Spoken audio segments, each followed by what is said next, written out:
오늘 19장은 암몬 자손의 왕 나하스가 죽고 그의 아들이 대신하여 왕이 되었을 때 다윗이 나하스를 조문하기 위해 사신을 보낸 사건이 기록이 되어져 있습니다.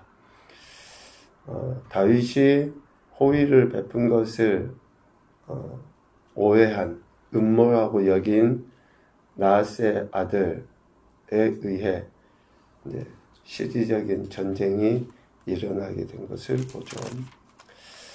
구체적으로 나하스가 다윗에게 어떤 호의를 베풀었는지는 정확하게 알 수 없지만 다윗이 사울 왕을 피해서 도망 다닐 때 참 우여곡절이 많았잖아요. 멸시당하기도 하고 정말 실질적인 죽음의 위기 가운데 놓여 있었던 때가 많았습니다. 그럴 때에 암몬 자손의 왕 나하스가 다윗에게 호의 베풀어 준 것 때문에 지금 나하스의 죽음 때문에 한눈에게 가서 문상을 하려 한 것이었죠. 그런데 그 암몬의 방백들은 다윗 왕의 이런 호의를 오해합니다.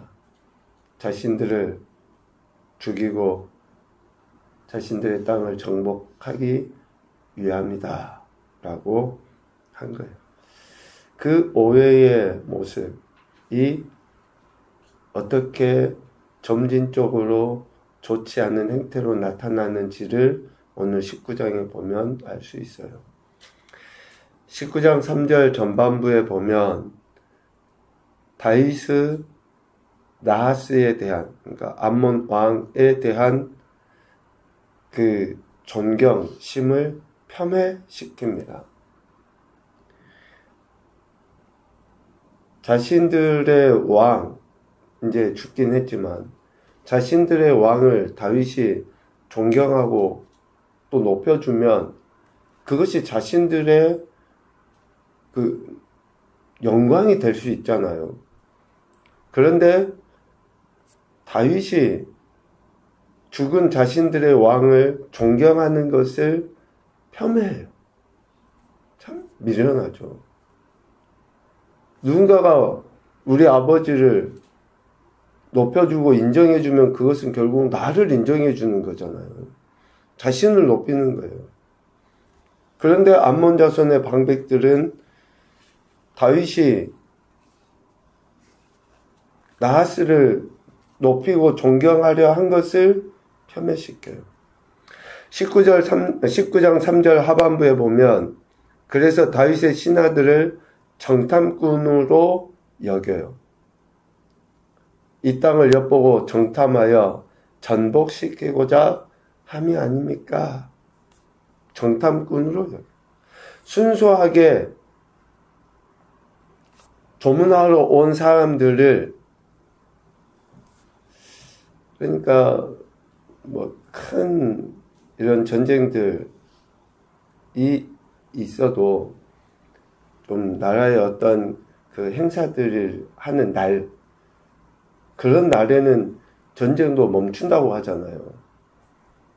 그러니까 지금 암몬 자손에게 초상이 나서 이럴 때는 이전부터 싸웠다 할지라도 실은 전쟁을 멈추잖아요.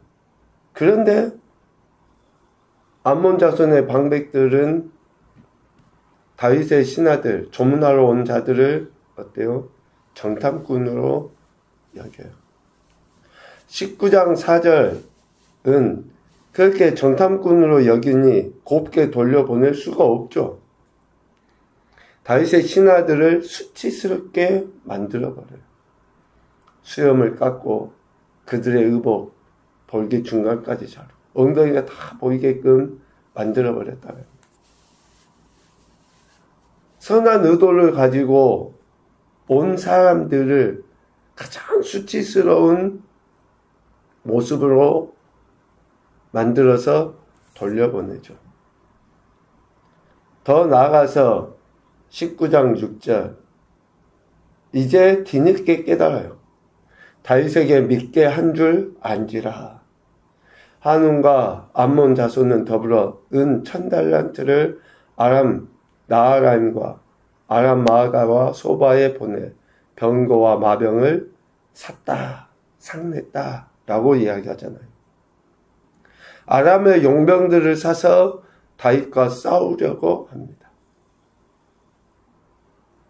그 결과 어떻게 됩니까? 10절 이하에 쭉 이제 나오죠. 다윗의 장수들에 의해 처절하게 패배를 당하고 말아요. 자신들뿐만 아니라 어때요? 돈을 주고 산 용병들, 아람 사람들까지 패배를 당하게 돼요. 선한 의도를 가지고 누군가가 손을 내밀 때에 그것을 잡지 아니하고 오히려 어리석게 생각하고 행동한 결과가 의도를 제대로 파악하지 못한 그 어리석음이 철저한 패배의 결과로 가져오게 되었다라고 이야기합니다. 이런 어리석음은 자신뿐만 아니라 주변의 다른 사람들까지 힘들게 만들어요. 주변의 다른 사람들까지 고통과 아픔 속에 빠뜨리게 된다. 그리고 나서 더 이상 일어설 수 없는, 더 이상 다른 사람의 도움조차 받을 수 없는 지경에까지 이르게 돼요. 19장 19절 하반부에 보면 그렇게 돼 있죠. 그 후로는 아람 사람이 암몬 자손 돕기를 원하지 아니하였다. 아람 사람이 암몬 자손보다 더 지혜로운 것 같지 않습니까? 한번 이렇게 암몬 자손을 돕고 나서 패배하고 나니 이제 더 이상 암몬 자손을 돕지 않는 거예요. 한 사람의 어리석음이 공동체 전체를 파괴하고 더 이상 일어설 수 없을 지경에까지 만들어버리는 그런 행태를 보게 되죠. 역대기는 포로에서 귀환한 이스라엘 백성들이 하나님의 백성이라는 정체성을 깨닫게 하기 위해서 기록했다 했잖아요. 다윗의 이러한 일들, 다윗 주변에 있었던 이러한 어리석은 자들의 이야기를 기록함으로써 하나님의 백성이 하나님 말씀대로 또 하나님을 경외하는 자에 대한 합당한 태도로서 하나님의 백성다움을 나타내 보일 수 있다는 것을 지금 포로에서 귀환한 자들에게 가르쳐주고 있는 것이죠. 그리고 오늘 20장 말씀은 아예 하나님의 나라, 하나님이 택하신 백성을 대적하는 세력을 완전히 물리쳐버리는 그러한 내용이라고 할 수 있습니다. 암몬 자손을 돕기 위해 용병으로 투입되었던 아람 사람들, 이제 그들이 패배하고 물러간 거예요. 그런데 암몬을 완전히 정복시키지는 못한 상태로 해가 바뀐 거죠. 해가 바뀌어 왕들이 출전할 때가 되네. 이제 다시 싸울 수 있는 그런 계절이 온 거예요. 우기가 지나고 이제 건기 속에서 전쟁을 치를 수 있는 그 때가 됐다라는 거거든요. 그때에 라빠에서 이제 싸움이 이렇게 된 거죠. 그럴 때에 다윗을 위해 하나님의 택하신 공동체를 위해 싸운 장수들의 이름이 오늘 4절 이하에 쭉 나옵니다. 그렇게 정복하고 난 이후에 또 블레셋 사람들과의 싸움이 되거든요. 암몬 자손 또 암몬을 도왔던 아람 사람들을 물리치고 난 이후 블레셋 사람들과의 싸움이 계속되었다. 그때에 하나님의 공동체를 지킨 장수들이 이러하다라는 것을 기록을 해놓고 있습니다. 암몬 자손을 물리친 사람을 20장 2절에서는 요압으로 이야기합니다. 20장 1절 말미에 요압이 라빠를 쳐서 함락시켰다 라고 이야기하죠. 그래서 그 왕관을 다윗이 쓴 것에 대해 이야기합니다. 요압의 이름의 의미는 여호와는 아버지시다 라는 의미예요. 요압의 이름의 뜻은 여호와는 아버지시다. 그 이후에 이제 블레셋과의 싸움 20장 4절에 보면 게셀에서 싸워 승리한 후사 사람 십부게가 있어요.